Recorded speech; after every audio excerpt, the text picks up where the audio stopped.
internal. Auditor internal. Ya. Digunakan untuk objek pemeriksaannya apa saja yang bisa dipakai? Iya. Jadi yang namanya auditor internal itu ada BPKP, Inspektorat Jenderal Kementerian Lembaga, dan Inspektorat Daerah. Baik. Hubungannya saya menanyakan pertanyaan ini adalah tadi menyambung pertanyaan dari hakim anggota mengenai dari yang mulia hakim anggota mengenai laporan keuangan PT Timah. Seperti kita ketahui PT Timah ini statusnya TBK terbuka, jadi ada kewajiban untuk menyampaikan laporan keuangan setahun sekali. Jadi dari misalnya ketika dia pegang status TBK maka laporan keuangan itu menjadi suatu hal yang wajib untuk disajikan. Sedangkan ahli tadi menyatakan bahwa ketika melakukan pemeriksaan itu sama sekali tidak disentuh laporan keuangan PT Timah tersebut. Tidak. Ada pertimbangan selain daripada perintah penyidik tadi hanya membatasi, apakah ada pertimbangan lain? Bukan. Pada saat itu permintaannya tentang audit PKKN, penghitungan kerugian keuangan negara atas perkara dugaan tipikor ya, di wilayah PT Timah tahun 2015 sampai 2022. Ya. Sambungannya adalah tadi ke bagian yang ahli perlihatkan tadi mengenai ada kerugian negara akibat pembelian biji timah sebesar 26 triliun tadi lah. Ya. Kan seharusnya kalau memang karena laporan keuangan PT Timah juga sepertinya disusun dengan standar akuntansi yang baik juga karena disusun oleh lembaga yang sepertinya kredibilitasnya baik lah. Maksud kami apakah arus tadi yang 26 triliun tadi kalau menurut ahli tergambar nggak di laporan keuangan PT Timah? Atau seharusnya tergambar tidak di laporan keuangan PT Timah?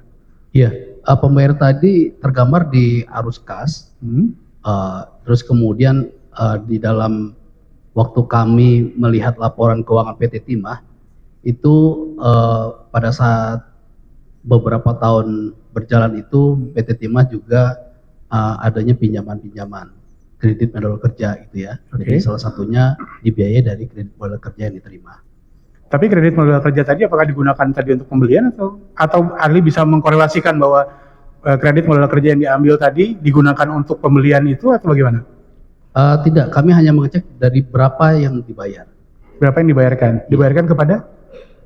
Tadi ada yang ke smelter, ada kepada mitra PT Timah. Enggak, sorry. Kalau ke smelter itu kan berarti dalam hubungannya dengan kerjasama sewa smelter. Ya. Tapi kalau misalnya sekarang ahli katakan meskipun kami tidak sepakat dengan masalah istilah pembelian ya, kami sepakatnya itu dengan misalnya kompensasi lah. Tapi terserah lah itu kan digunakan.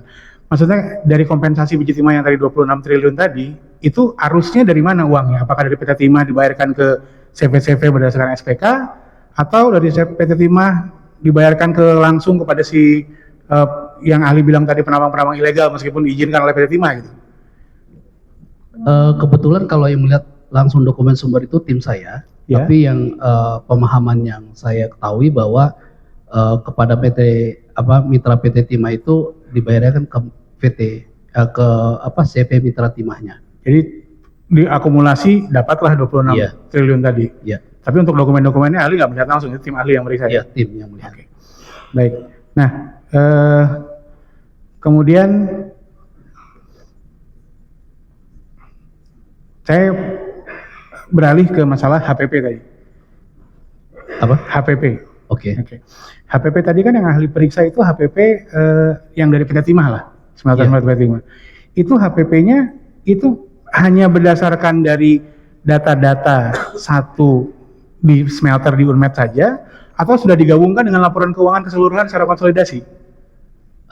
Kami melihatnya dari sumber dari yang diperoleh dari Dian Savitri yang tadi disampaikan aja Pak. Nah, Dian Savitri, ahli meneliti tidak apakah data yang diambil dari sistem SAP tadi, yang dari Dian Savitri tadi, itu hanya biaya-biaya yang dikeluarkan di unit smelter saja, atau sudah direkonsiliasi dengan seluruh laporan keuangan PT Timah? Sepemahaman kami itu adalah untuk total HPP di PT Timah Pak.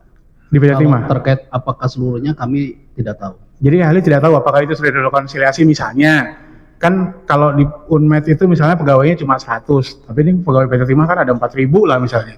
Nah biaya yang 4.000 tadi apakah masuk juga ke situ atau bagaimana menurut pendapat ahli? Tidak tahu pada saat. Tidak tahu. Jadi tidak sampai sana pemeriksaannya ya? Tidak. Tidak sampai sana. Oke. Kemudian tadi ahli juga mengatakan bahwa ahli mengambil data-data dari tadi misalnya Prof. Bambang, ya, ahli-ahli yang masukkan data ke ahli, terus kemudian itulah yang dimasukkan ke dalam ahli jahit lah keluarlah si LHP ini kan.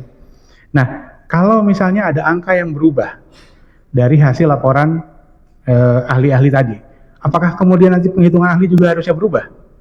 Iya, laporan audit yang kami buat adalah dibuat as is pada saat itu, Pak. As is pada saat itu? Pada saat itu.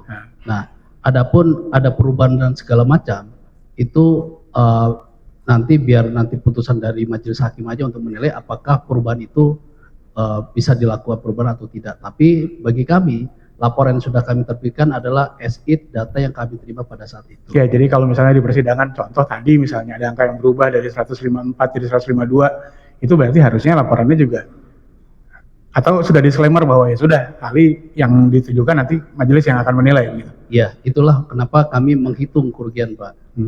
Menghitung kerugian, bukan memutuskan atau mendeklar atau menetapkan nilai kerugian keuangan negara. Oke. Kemudian mengenai masalah bukan potensi. Ahli-ahli yang sudah kita periksa di sini menjelaskan bahwa kerugian itu harus nyata dan memang terjadi. Sekarang kalau misalnya ahli kita bicara masalah biaya untuk merehabilitasi lah, untuk mengembalikan lah, atau negara harusnya keluar uang segini gitu. Itu biaya yang tadi di situ kalau nggak salah 11 triliun berapa lah. Biaya itu berarti sampai saat ini belum keluar. Tapi kalau misalnya negara harus melakukan rehabilitasi, itulah biaya yang akan keluar. Ya, makna nyata dan pasti yang kami pahami, Pak. Yang pertama adalah kalau kita bicara lingkungan ya, kerusakan itu sudah nyata terjadi. Oke. Lingkungan sudah rusak, nyata terjadi. Dan bagian tentang pastinya, nyata dan pasti, berarti pasti ada ahli, ada metode bagaimana menghitung berapa nilainya yang harus ditanggung dalam rangka perbaikan lingkungan. Itu yang kami pahami, nyata dan pasti terkait dengan kerugian dari lingkungan, Pak. Jadi yang 11 triliun tadi ahli menyerahkan kepada, ya sudah dihitung oleh ahli tadi, ya, kemudian barulah diambil di laporannya BPKP begitu? Iya. Tapi metodenya ahli tidak konfrontir, tidak pertanyakan? Tidak, itu keahlian dari beliau, Pak. Keahlian dari beliau. Nah, sekarang beginilah. Kalau misalnya tadi kan kita ngomong masalah laporan keuangan yang PT Timah yang dia harus keluarkan tiap tahun, dan itu juga termasuk sebagai pertanggungjawaban direksi. Ahli pada saat memeriksa keadaan dalam PT Timah dalam permasalahan ini, pernah nggak ahli menemukan dokumen yang menyatakan bahwa ada laporan keuangan PT Timah tahunan yang tidak diterima oleh RUPS? Tidak tahu. Tidak tahu. Tidak tahu. Tidak tahu. Tidak sampai meriksa ke sana? Tidak. Tadi yang kami sampaikan, laporan keuangan itu bukan bagian dari proses penyidikan ini, Pak. Oke, baik, nggak apa-apa. Nah, tapi ketika misalnya nih, tadi kan ahli kan ketika melakukan pemeriksaan, terus melakukan klarifikasi lah. Tadi kan ahli juga sebutkan di sana bahwa ahli menanya kepada Direktur Utama PT Timah pada saat itu. Tidak, kami tidak langsung ke Biro PT Timah, Pak. Ke Dian Sapitri. Enggak, tadi yang ahli bacakan itu BAP, Pak. BAP. Oh, jadi ahli cuma mengambil dari BAP-nya penyidik. Iya. Kemudian masuk ke situ. Betul. Tapi ahli tidak memeriksa langsung, maksudnya tidak ada klarifikasi. Oh, tidak. Tidak ada. Tidak klarifikasi seperti yang tadi saya bacakan tadi ya. Itu kami ambil dari BAP penyidik. Jadi semuanya ahli ambil dari BAP penyidik. Ya. Jadi nggak ada klarifikasi langsung. Misalnya nih, kan ahli menemukan nih ada potensi kerugian 26 triliun. Ahli tanyalah si Direktur Timah nih, ada nggak? Kenapa nih sampai terjadi seperti ini? Kan bisa dia ngomong, ini saya ada laporan keuangan gitu. Itu nggak dilakukan? Oh tidak. Untuk jadi gini,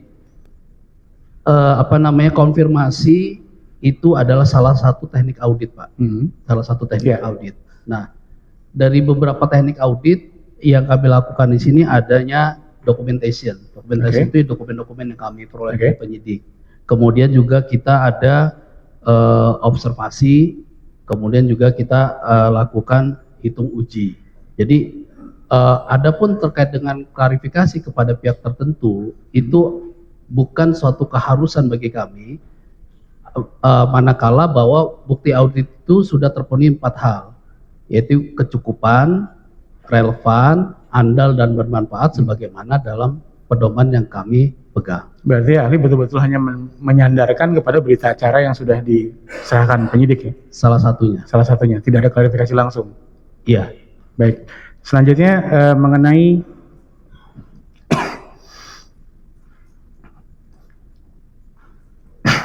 yang tadi pembayaran kemahalan tadi ada ngomong masalah kemahalan sewa smelter.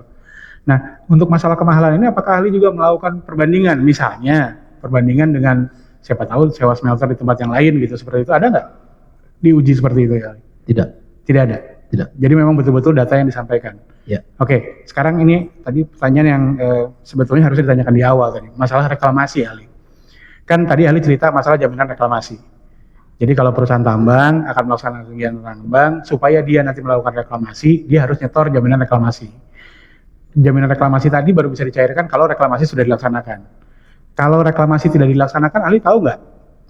Berdasarkan pengalaman ahli lah, si jaminan reklamasi ini akan lari kemana nanti? Saya tidak tahu. Tidak tahu.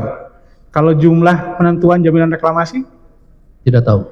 Ahli tidak pada saat melakukan penyidikan, pada saat melakukan pemeriksaan, terpikir nggak misalnya begini? Ini tadi kan ahli ngomong analogi kan, kita ngomong analogi juga. Jaminan reklamasi, data yang ada di Indonesia, sepengetahuan kami, tapi ya nanti kita lihat lah seperti apa. Per hektar itu paling mahal di Papua sekitar 300 juta. Itu adalah ketentuan pemerintah, which is dimana kalau misalnya perusahaan tambang akan melakukan kegiatan tambang, misalnya areanya 5 hektar, maka dia harus menyetorkan jaminan reklamasi 300 juta dikali 5 hektar. Yang uang itu nanti akan digunakan, kalau misalnya tidak dilakukan reklamasi, maka uang itu yang akan digunakan untuk melakukan reklamasi.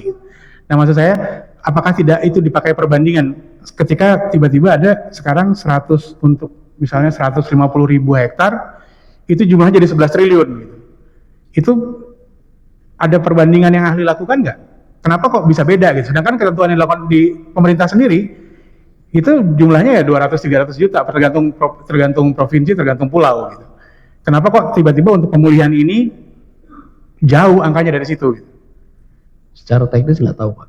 Secara teknis tidak tahu. Tapi ahli tidak membandingkan juga. Nggak terpikir misalnya sebelum kita menentukan ini 11 triliun. Gitu. 11 triliun kalau dilihat kan ya per hektarnya juga sudah berapa gitu.